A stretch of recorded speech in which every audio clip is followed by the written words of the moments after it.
Doctor Ambedkar, आप मुझसे मिलना चाहते थे? गांधी जी, आपने ही मुझे चिट्ठी भेजकर बुलाया था। हाँ हाँ हाँ, याद आया। पता चला है कि आपको शिकायत है मुझसे और कांग्रेस से। मैं आपको बता दूं, अछूतों की समस्या को लेकर मैं चिंतित रहा हूं मेरे बचपन से। तब आप पैदा भी नहीं हुए थे डॉक्टर अंबेडकर। मेरे प्रयासों से ये बात कांग्रेस के मंच पर भी उठाई गई, और यही नहीं, हमने 20 लाख रुपए भी दिए हैं अछूतों के जीवन सुधार के लिए।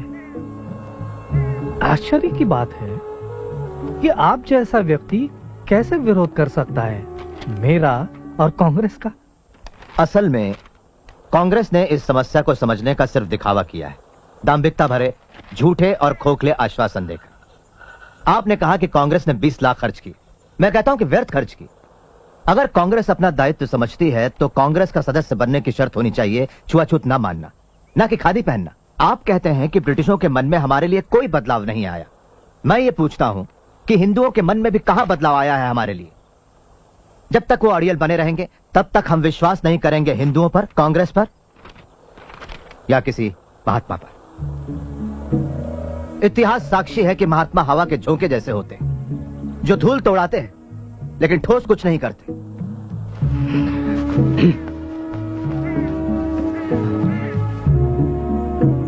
गांधी जी, मेरी कोई मातृभूमि नहीं। लेकिन ये सारा देश आपकी मातृभूमि है डॉक्टर अंबेडकर।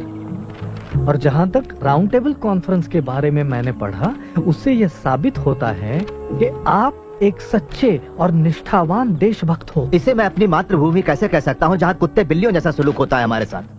हम लोगों के साथ जो बर्ताव होता है वो इतना असहनीय है कि अगर हम कभी निष्ठावान न रह पाएं तो दोष इस मिट्टी का होगा, न कि हमारा।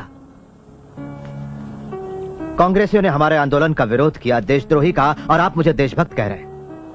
मेरा मानना है कि मैं अपने लोगों के बुनियादी हकों की रक्षा के लिए लड़ रहा हूं, इस भूमि को बिना कोई नुकसान पहुंचाए। आप मुझे देशद्रोही कहें या देशभक्त, मुझे इसकी कतई परवाह नहीं। तो आपकी हमसे क्या अपेक्षा है डॉक्टर? आपने मुसलमानों और सिखों को राजनीतिक अधिकार देने की बात मान ली, जो कि राजनीतिक और आर्थिक रूप से अछूतों से ज्यादा आत्मनिर्भर है। गोलमेज परिषद ने अछूतों के लिए इसी तरह के राजनीतिक अधिकारों की सिफारिश की है। आपका क्या विचार है? मैं राजनीतिक आधार पर हिंदुओं और अछूतों में बंटवारे के खिलाफ हूँ। यह सरासर आत्मघाती निर्णय होगा।